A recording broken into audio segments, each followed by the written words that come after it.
Hello বন্ধুরা, তোমরা কেমন আছো? আশা করি তোমরা সবাই ভালো আছো। আমি সন্ধ্যা ইউনিক ফুড থেকে বলছি। আজ আমি তোমাদের জন্য নিয়ে এসেছি ডিমের কারি রেসিপি। আমি একটা বাটিতে 7টা ডিম নিয়েছি। আমি ডিমের কারি রেসিপি বানানোর জন্য বন্ধুরা এখানে 3টে বড় সাইজের পেঁয়াজ নিয়েছি। এবার দেখো আমি পেঁয়াজগুলো কুচি করে কেটে নিয়েছি। আর নিয়েছি 3টে মিডিয়াম সাইজের টমেটো। আমি রসুন নিয়েছি, আদা নিয়েছি।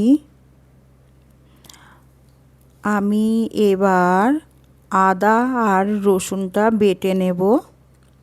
দেখো প্রথমে আদা দিচ্ছি, এবার রসুন দিয়ে আমি ভালো করে বেটে নেব।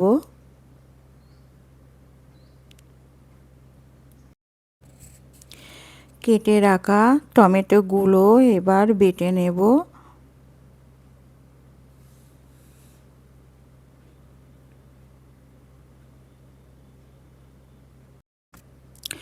দেখো বন্ধুরা, আমি আগের থেকে গ্যাসের মধ্যে জল বসিয়ে রেখে দিয়েছিলাম। জলের মধ্যে আমি একটু লবণ দিয়েছি। লবণ দিলে ডিমের খোসাটা তাড়াতাড়ি ছাড়িয়ে যায়। এবার আমি জলের ভিতরে ডিমগুলো দেব। আমি সব ডিমগুলো এক এক করে দিয়ে দেবো।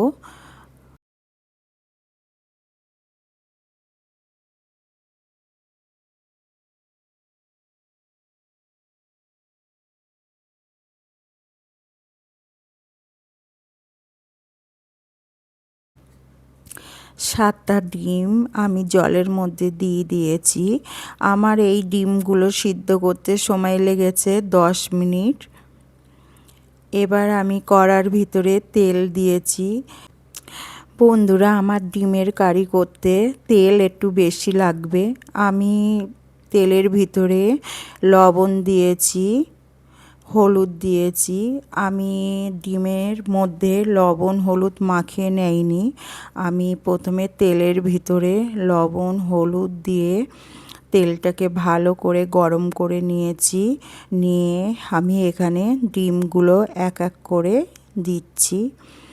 বন্ধুরা, আমার এই ডিম ভাজতে সময় লেগেছে 2 থেকে 3 মিনিট। আমি হাই ফ্লেমে ডিমগুলো ভেজে নিয়েছি। দেখো বন্ধুরা, আমার ডিম ভাজা হয়ে গেছে। আমি এই তেলের ভিতরে আমি পেঁয়াজ কুচিগুলো দিয়ে দেবো। দিয়ে একটু ভালো করে ভেজে নেব।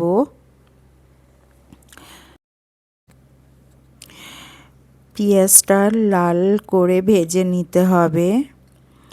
আমার ভাজা হয়ে এসেছে। এবার আমি রসুন আর আদা বাটা দিচ্ছি। আমি এখানে 2 চামচ মতন রসুন আদা বাটা দিয়েছি। দিয়ে আমি একটু ভালো করে কষে নেব। বন্ধুরা, আজ আমি এখানে তেলের পরিমাণ বেশি দিয়েছি বলে জল ব্যবহার করব না। আমার পুরো মশলাটা তেলেই মধ্যে দিয়েই আমি কষে নেব। এবার দেখো আমার সেই টমেটো বাটনাগুলো দিয়ে আরও ভালো করে কষে নেব। আমার এই মশলা কষতে আমার সময় লেগেছে 10 থেকে 15 মিনিট। বন্ধুরা, আমি একদম মিডিয়াম আঁচে মশলাটা কষে নিয়েছি। আমি স্বাদ মতো লবণ দিয়েছি, হলুদ দিয়েছি, 1 চামচ মতন জিরের গুঁড়ো, 1 চামচ ধনের গুঁড়ো আর স্বাদ মতন লঙ্কার গুঁড়ো। বন্ধুরা, তোমরা ঝাল বেশি খেলে একটু ঝাল বেশি দিও। যেহেতু আমরা ঝাল একটু কম খাই, তাই এখানে ঝালের পরিমাণটা একটু কম দিয়েছি।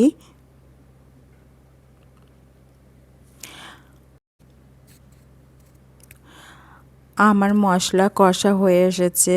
আমি মশলার ভিতরে চিনি দিয়েছি 1 চামচ। চিনি দিয়ে আমি মশলাটা ভালো করে কষে নিচ্ছি। বন্ধুরা, এখানে মশলাটা একটু ভালো করে কষতে হবে। আমি 100 গ্রাম মতন টক দই ফাটিয়ে রেখে দিয়েছিলাম, সেই দইটা আমি দিয়েছি। এবার বন্ধুরা, আমি গ্যাসটা একদম পুরো লো ফ্লেমে রেখে দিয়েছি। দিয়ে আমি দইটা ভালো করে মশলার ভিতরে মিশিয়ে নিচ্ছি। এইবার আমি এখানে 1.5 চামচের মতো কাশ্মীরি লঙ্কার গুঁড়ো দেব, এটা কালার করার জন্য। দেখো বন্ধুরা, আমার কাশ্মীরি লঙ্কার গুঁড়ো দিয়ে আমি ভালো করে মশলার ভিতরে মিশিয়ে নিচ্ছি। আমি আরেকটু কালার করার জন্য 1/2 চামচের মতন আরেকটু কাশ্মীরি লঙ্কার গুঁড়ো দিয়েছি। দিয়ে এবার আমি ভালো করে মশলাটা কষে নেব। আমার কষা হয়ে গেছে। এখানে আমি 1.5 বাটি মতন জল ব্যবহার করেছি। আমি 1 বাটি জল দিয়ে ভালো করে মশলাটা জলের সঙ্গে মিশিয়ে নিচ্ছি। আর 1/2 বাটি জল এখন দিলাম।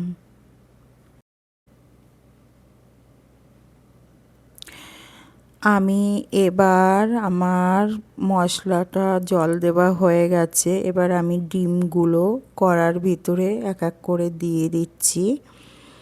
আমি এখানে বেশিক্ষণ ফোটাবো না, এখানে আমার 2 মিনিট থেকে 3 মিনিট মতন হাই ফ্লেমে আমি দেব।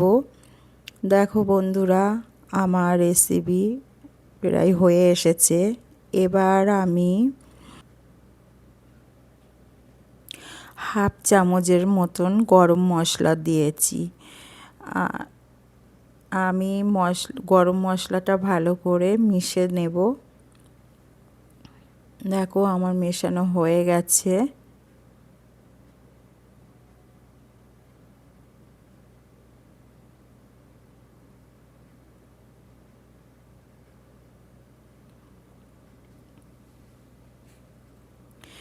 এবার আমি ধনের পাতা কুচি দিয়েছি।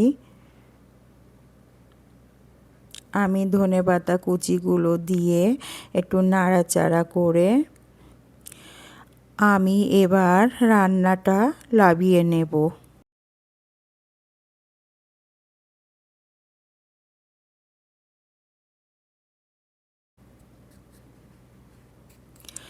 দেখো বন্ধুরা, আমার রেসিপি পুরো রেডি হয়ে গেছে।